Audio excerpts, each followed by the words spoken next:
Hi, I want to take a good look at a poem by Robert Frost, Stopping by Woods on a Snowy Evening. It's a fairly well-known poem, maybe you've heard it before.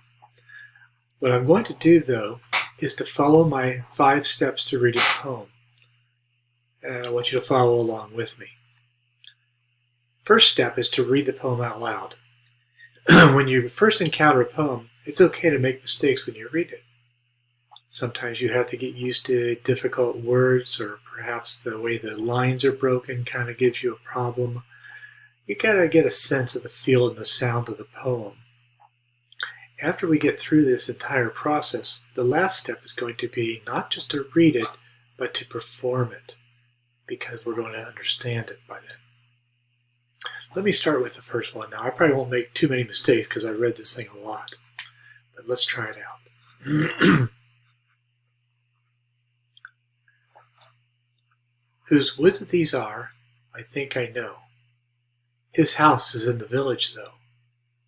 He will not see me stopping here to watch his woods fill up with snow.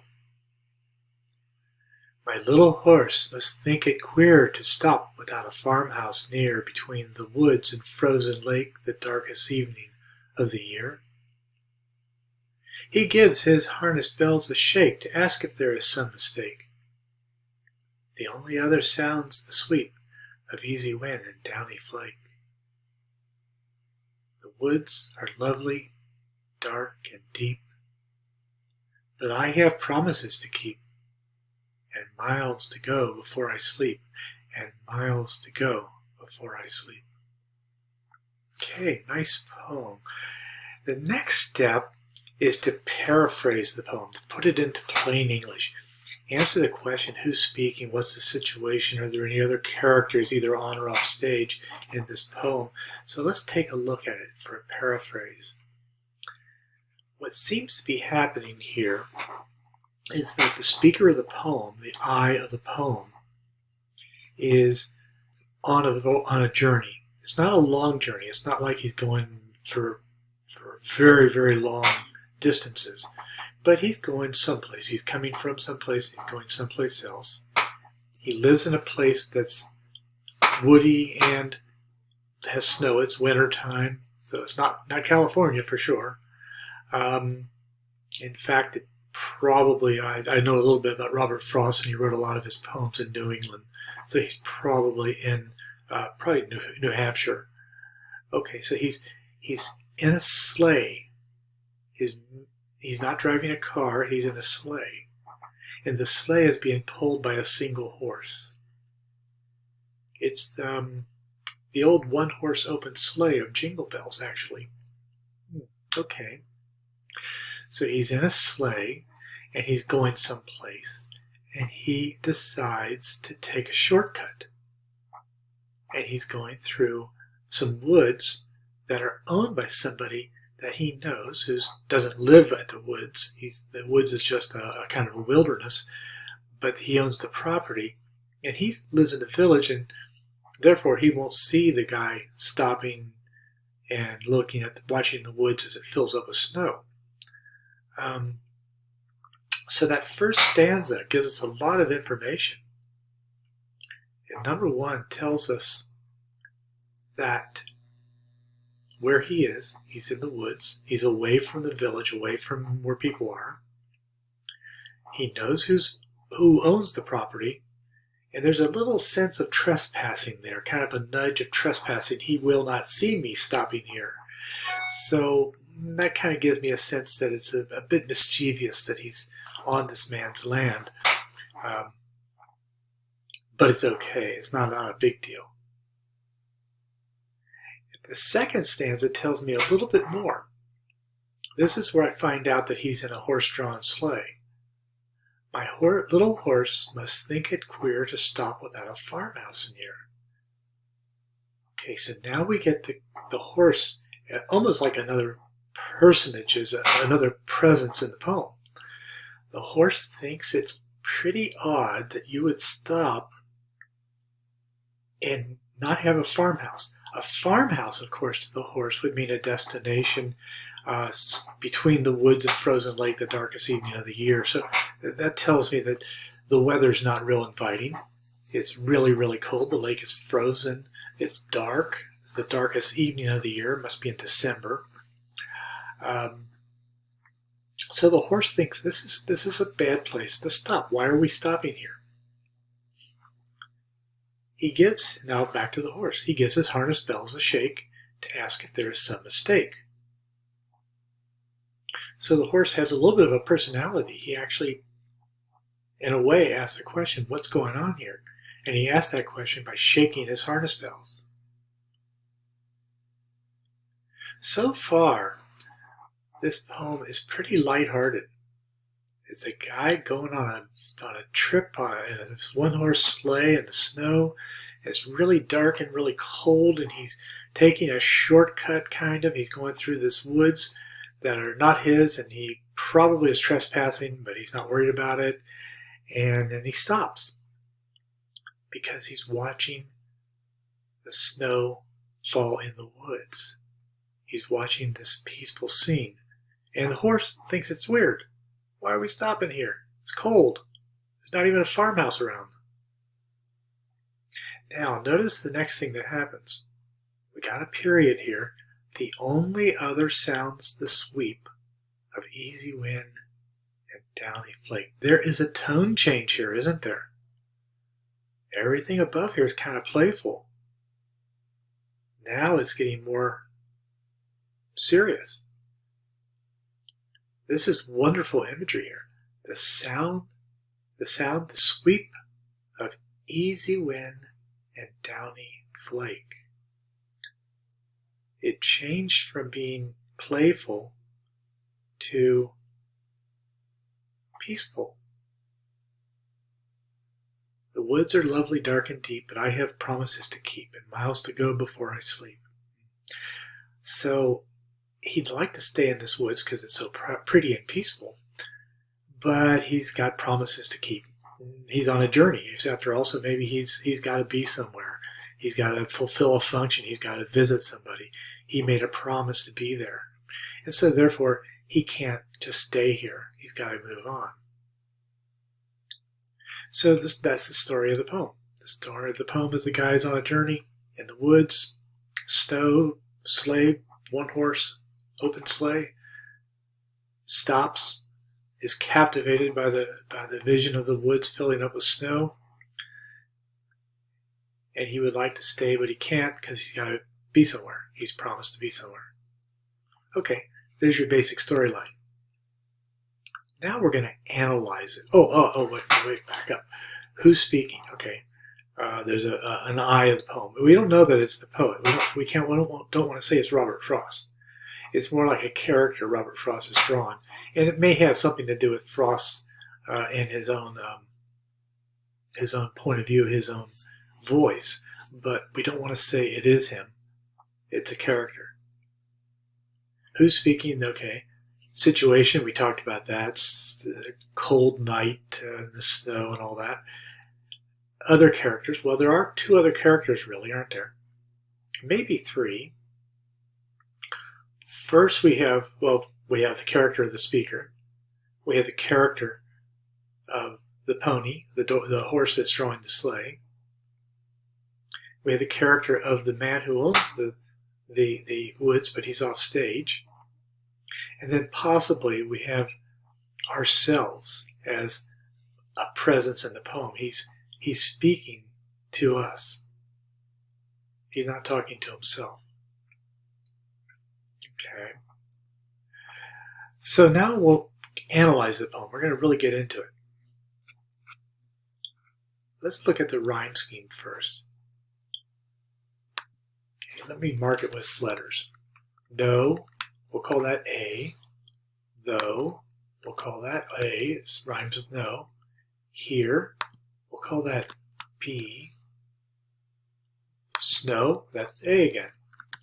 So the first stanza is A, A, B, A. That's a pattern. Second stanza, queer. Queer rhymes with here. So we're starting off with B. Near, that's another B. Lake, That doesn't rhyme with anything we've got so far, so we'll call that C. And then year is B. Starting to see a pattern here, aren't you? A, B, B, A, B, B, C, B, shake. That rhymes with lake. That's C, mistake. That's C, sweep. That one isn't anywhere else, is it? D, flake, C. So we're rhyming everything in the stanza except for the third line. And the third line is the one that's going to take over the next stanza, except for the third line of that stanza. And that one's going to take over the following stanza. So we see a pattern. Shake, mistake, sweep, deep. Flake, sweep, sweep is okay, sweep. Sweep rhymes with deep. Keep rhymes with deep. Sleep, sleep. Last stanza is very different. All 4 lines have the same rhyme. And that is the third line of the previous stanza. We broke the pattern right here. Okay, how does that relate to what this thing does? Let's take a look at it. Whose woods these are, I think I know. His house is in the village, though. He will not see me stopping here to watch his woods fill up with snow. So it's a very regular pattern, kind of a easygoing pattern. Continues, my little horseman think it queer to stop without a farmhouse near, between the woods and frozen lake, the darkest evening of the year. He gives his harness bells a shake to ask if there is some mistake. The only other sounds the sweep of easy wind and downy flake. Now, so far we've got this nice, easy rhythm built up through these rhymes. But then we jar it loose. Whose woods the woods are lovely, dark, and deep. But I have promises to keep, miles to go before I sleep, miles to go before I sleep. Do you see the break in what's happening? I mentioned this before. Starting with this D line, the tone changes. The tone changes. It's no longer kind of funny, this funny little conversation with him and his horse, or this little situation with him and the guy that owns the land. It's kind of changes. It's becoming more contemplative and serious. And then we get to this stanza, which is very serious. Lovely, dark, and deep. Lovely, dark. That's called parallelism. The woods are, and then we have 3 adjectives describing the woods. And they're presented in order: lovely, comma, dark, and deep. And the last 2 adjectives have alliteration. They start with a D sound, dark and deep. That's beautiful. Anytime you have parallelism where you have 3 things, like 3 adjectives, it has a striking sound to it. It kind of grabs you, partly because of the adjectives themselves, but partly because it's in 3s. In our culture, things in 3s are kind of special, even if you hadn't thought of it that way. 3s. Now, let's look at another thing here. We talked about the rhyme. Let's talk about the rhythm. Whose woods these are, I think I know. So, let me see if I can put some lines up here. Whose woods, that's a U, but it's supposed to be indicating there's no stress on the syllable. Whose woods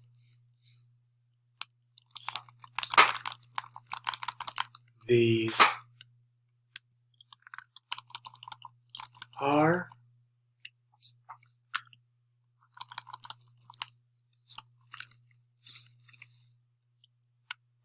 I think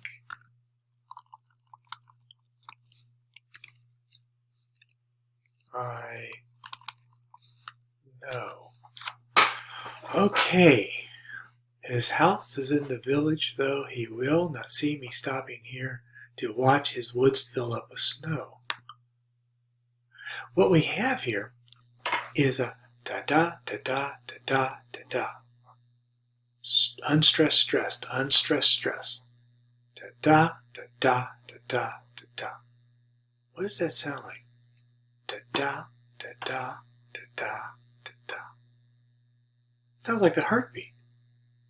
This is a really important rhythm pattern in English poetry because it mimics the heart. This is called an iamb.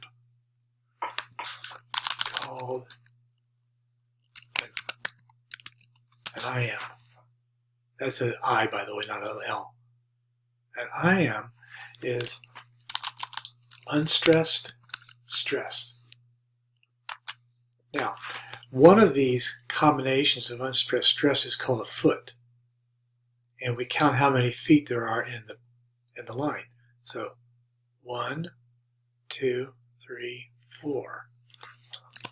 So we got 1, 2, 3, 4 of these.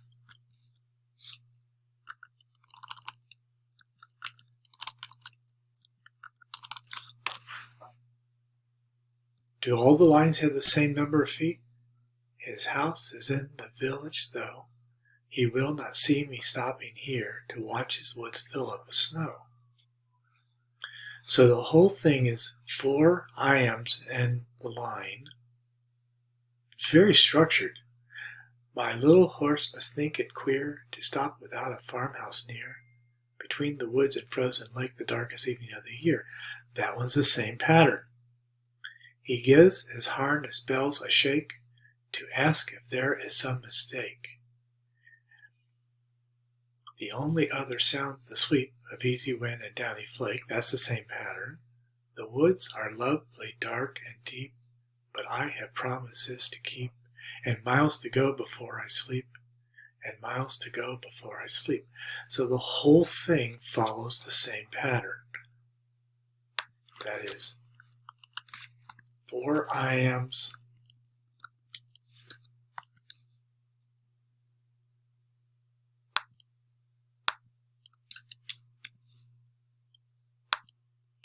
per line. Okay, that's something to note. What else? This is a highly structured poem, isn't it? What else? Look at punctuation, because it's a guide on how to read the poem. It also helps you with the meaning. Let's take a look. Whose woods these are, I think I know. His house is in the village, though. I see the semicolon and the period tells us to pause a moment. He will not see me stopping here to watch his woods fill up with snow. You notice I didn't pause. That's called enjambment. Type that word out. Enjambment is when we go down the line ends and another line starts, but there's no punctuation, there's no reason to stop or pause. We wouldn't read it, he will not see me stopping here to watch his woods fill up with snow. We wouldn't read it that way. Read it this way. He will not see me stopping here to watch his woods fill up with snow. Then I have another period. So I stop. So a period's a stop, a semicolon's a long pause, period's a stop, nothing at all, that's enjambment. Keep going like it's not there. My little horse must think it queer to stop without a farmhouse near, between the woods and frozen lake, the darkest evening of the year. You notice that the entire second stanza is enjambed. There's no pauses at all. Then we got the period. He gives his harness bells a shake to ask if there is some mistake. So another enjambed line, and then a period. Now that period is important because we said before this is a breaking point in the poem. That pause is important. He gives his harness bells a shake to ask if there is some mistake. The only other sounds the sweep of easy wind and downy flake. Okay, the poet just slowed us down here for this second part, the peaceful part. And then we get into the really powerful last stanza. And notice the commas. They're intended to make you slow down. The woods are lovely, dark, and deep. That's a comma here at the end, not a period. But I have promises to keep, and miles to go before I sleep, and miles to go before I sleep. Okay, so the break that happens here in this line is important because the tone changes and the meaning changes. Everything up to this point has been sort of a humorous presentation of a situation. But now we're getting into something that tells us what, to the poet, to the speaker, what the situation really means. The woods are lovely, dark, and deep. Easy wind, downy fly. So the peacefulness of it, watching the woods fill up with snow, the darkness of it, the deepness of the woods, all of those are important and beautiful. The fact he starts here with but means he's saying, I would like to stop here, but I have promises to keep. And miles to go before I sleep. What does sleep mean here? What would happen if you fell asleep in these woods on the coldest night of the year, the darkest night of the year, snow falling all around you, everything frozen? If you fell asleep there, you probably, very good chance, you might die. Do we often use going to sleep as a euphemism for death? Yeah, we do. We talk about putting an animal to sleep when we want to euthanize the animal. So sleep it's got a double-edged meaning here. It could be what you do at night when you dream, but it could also be a euphemism for death. We say rest in peace, for example. So is he talking about the woods as a metaphor for death? And death is lovely, dark, and deep? Of course, he can't die now. He can't give in to that because we're not saying he's suicidal, by the way. He can't go to that final thing that's going to wait for him because he's got life to live. He's got reasons he's got to keep going. He can't sleep now. He's got miles to go, years to go, lots of things to do. People depend on him. So that's my analysis of the poem. Oh, by the way, just a brief, quick note. The first word of each line, whether it's a start of a sentence or not, is capitalized. And that's sort of an old convention of poetry. That would be just what you would do when you write poetry. Doesn't really carry any meaning. Modern poets, contemporary poets, very often, they don't always, but very often ignore that and follow normal rules of capitalization or no rules of capitalization. They can do whatever they want. This one is a little more traditional in that sense. I'm not going to really pay much attention to it because I don't think it really adds anything. Imagery. Imagery is when we have words that appeal to your senses. So what are the images here?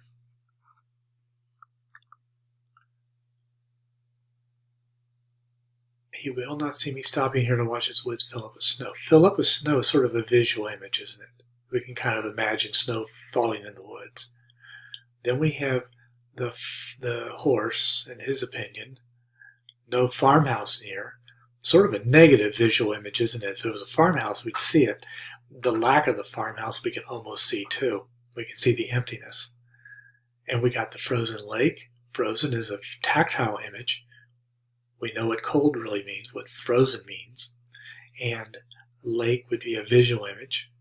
The darkest, that's another visual image, the darkest evening. So a lot of the visual images here are of the opposite of something there. Frozen, the opposite of heat. No farmhouse. Darkest evening, in other words, no light. So it's all kind of a negative thing here. the presence of the negative.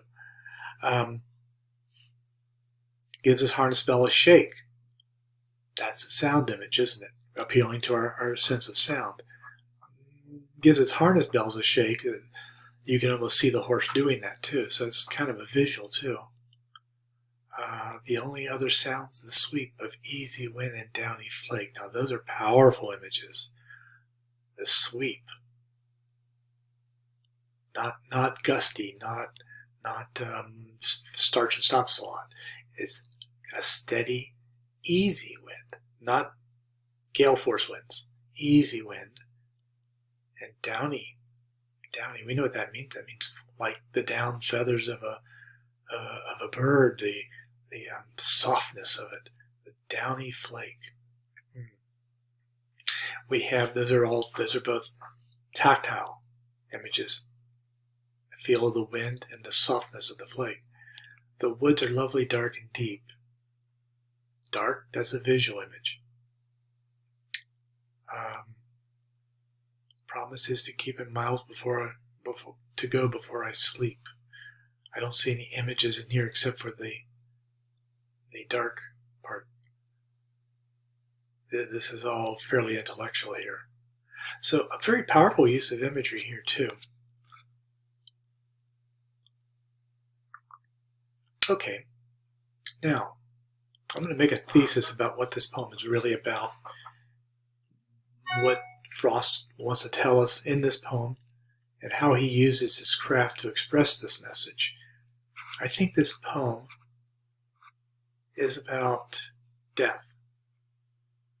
And I think this poem is about death not as a scary thing to be avoided, but rather a natural thing that is, in the end, at the end of your life, is peaceful and is beautiful and is desirable.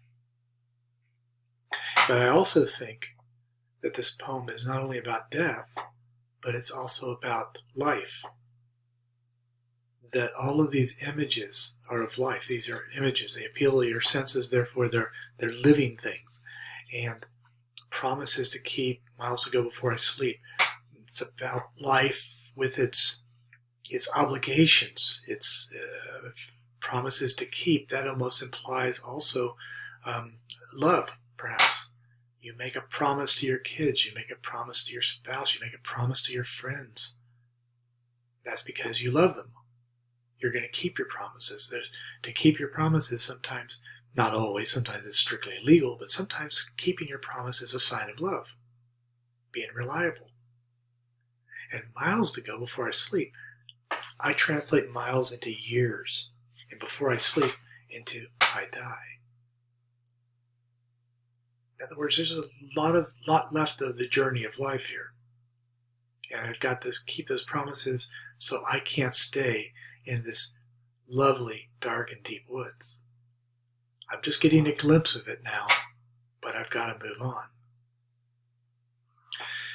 He's using all of this craft here. He's using these regular rhythms, rhymes to sort of give us this sense of a journey, not a hurried journey, but a peaceful kind of journey. And then he breaks the rhyme scheme with this last stanza because this is the meat of the argument. And so he's really, by changing the rhyme scheme, he's making it pop out. He's making it stand out. You can't miss it. And that increases its power. Also the repetition. He doesn't repeat anywhere else but here. Because miles to go before I sleep is his primary argument. That you can't die before it's your time because you got too much to do. Now I'm going to read the poem, only I'm going to see if I can read it with emphasis. So I'm going to try to perform it with the right pauses, the right enjambments, emphasizing words, using inflection, changes in my tone of voice to express my new understanding of the poem. Whose woods these are, I think I know. His house is in the village, though. He will not see me stopping here to watch his woods fill up with snow. My little horse must think it queer to stop without a farmhouse near, between the woods and frozen lake the darkest evening of the year. He gives his harness bells a shake to ask if there is some mistake. The only other sounds the sweep of easy wind and downy flake. The woods are lovely, dark, and deep, but I have promises to keep, and miles to go before I sleep, and miles to go before I sleep. Nice poem. I like this poem a lot. So, I hope you enjoyed my little lecture. I hope you learned a little bit about reading poetry. Read some more of Robert Frost. They're all wonderful. And I will see you next time.